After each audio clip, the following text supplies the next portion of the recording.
Hey everybody, it's Wednesday, May 17th, 2023.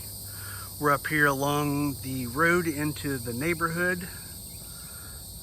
Again, we do have an HOA here. The HOA is really responsible for maintaining the storm management system, which is basically the storm ditches on the side of the road. There's only 7 of us in it, so the downside is there's not a lot of money that goes into this, but we roughly pay about $1,300 a year, the 7 of us, and then the horse farm contributes, so there's 8. But with that HOA, there's only a little bit money in reserve, so I don't think the HOA is going to be in any kind of hurry to fix this water. Now, I've talked to a few people, and they've all pretty much come to the conclusion that, well, obviously this is the lowest spot because that's where the water's at, and our neighbor has the same issue on their side. So this is really where the culvert probably should have went, and the storm ditch should have went that way. But again, I don't know what they did when they developed this land, and I know I've talked about this before. Again, this is a way for me to document all this stuff for future reference, but also it's a way to share it with friends, family, and total strangers. So here we are up at the service entrance, and you can see there's that culvert, and it goes through the road. But again, this spot is all higher than down there. So I've got to fix my problem, because again, this is where we're going to eventually build the house. It is up here a little bit farther that way. So either way, I want to fix this storm water. I could sit here and wait for the HOA to fix it and try to force the issue, but they really don't seem too motivated to get anything done quick. Again, there's not a lot of money, so either way, I'm just kind of grabbing the bull by the horns and trying to fix it myself. Point being, the water's always going to pool up here, and it's going to go that way. You can make out the tractor, I think back there in the distance, and that's where we're going to head, because that's where the water's going. We were just standing over here. This is where that water comes in, and again, the house is going to be up here. But what's been happening is this has been staying wet the whole time. So you guys saw me in a previous video take the box blade and kind of cut a trench through our road. And yesterday, with all the rain that we had, this was basically a river, which is what I wanted. It wasn't literally a river, but it was a pretty good creek. Now we do have a water line that goes through here, because I ran it the same with the road, so that's good to know, but I don't know exactly where it's at. But picked up the culvert yesterday after getting the backhoe fixed. I actually reversed the lines, so when you were dumping the bucket it was grabbing, and when you were trying to grab it was dumping, so I had to swap those hoses back. Kind of lost which one was which when they were fished up here.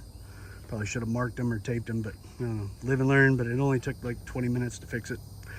Again, culvert, I got to figure out the pitch to it, but idea is to get all this standing water to go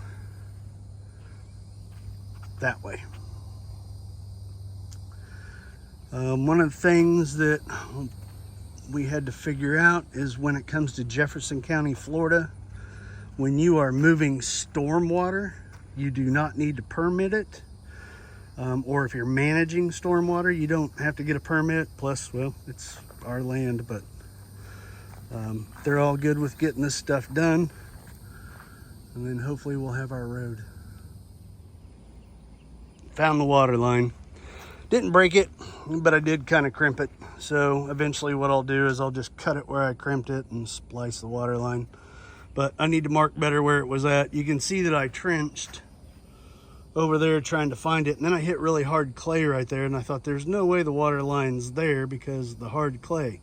So the trench would have been there, but here's the water line. So for future reference, That's where the water line's at. I decided to go ahead and cut out a section of the water pipe because you can see where the bucket or the scoop of the backhoe hit it. It didn't break it, never leaked any water, but just for a peace of mind, I went ahead and replaced that. The funny thing is, when I went to replace it, I thought I had enough crimps, and they're the shark bite crimps. Thought I had enough because there were 4 in there, and there were 4, but one was already bent, so I had to run into Lowe's, and while I was at Lowe's, we had another downpour, so got the water turned back on. Got the culvert just laying in place here. Now what I've got to do is get a string level and make sure it's on the right slope and the right pitch. Throw a little bit of dirt in there and let's just see what happens. All right, time for math. We got a 20-foot long piece of culvert pipe. Need about a 1/4 inch of drop per foot. So 20 foot, 1/4 inch. Kind of do the math, you need about 5 inches of drop from here to there. So I've got a string level. Yes, you could use a laser level. Those of you at home playing and commenting, I don't do this for a living, in case you forgot. Some of this trial and error, but go back to the old simple ways of doing it with a string. I don't have a laser level. String is level, so if I measure down here and then subtract what that distance is down to there, if it's 5 inches or greater, I have more than a 1/4 inch of drop. So now to do that, if I need to come up here, I've got some gravel to put under it and then some dirt there. I don't think I'll need to come down. If anything, that might have to come up, but that's not going to go down much. Looking at the western side of this culvert, it's right at about 6 inches. So let's come down here, measure this end. This needs to be at least 11 inches. And there you go. I'm pretty good at this for eyeballing. I've done 3 of these now. So it's at 11.5 inches. So we have our 1/4 inch drop from the top to the bottom. Fast forward a day later. I didn't do any filming while I was doing this because it started to rain. I was just trying to get it done. But I took some of our crushed concrete, kind of made a little wall there, filled that in with gravel, and then put a little bit of our clay dirt over the ramp there, or over the culvert to kind of cause the little ramp or whatever. We'll wait and see how this holds up. I really don't want to finalize it too much because I might have to put in a bigger culvert. If I got to put in a bigger culvert, it's no big deal. I've already removed one once. But I'm pretty sure this is going to be big enough because it's not, it's just, this is the low spot, obviously. But anyways, the amount of rainwater that comes through here, I don't think is nearly as much as that ditch up there. And you can tell, again, it stopped raining around 4 o'clock, I think, 5 o'clock last night. And this is just water that's pooled up, and you can see it's barely trickling.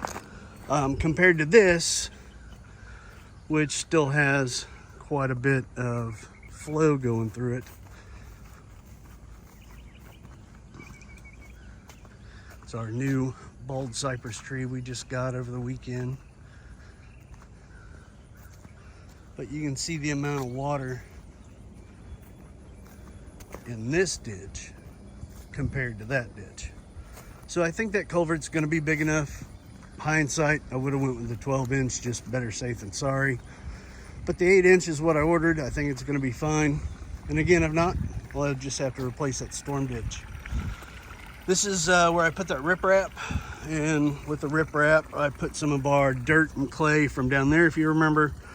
I knew it was going to sink in and wash in and fill in the gaps, which is what it's done. So I've got Ed Barber showing up at some point, maybe today or tomorrow, to drop off a load of dirt, one to use to fill this back in and to finish that, but also to finish the driveway up there. And then as soon as it dries out a little bit, we'll probably get him out here to do a load of gravel from about here to about there.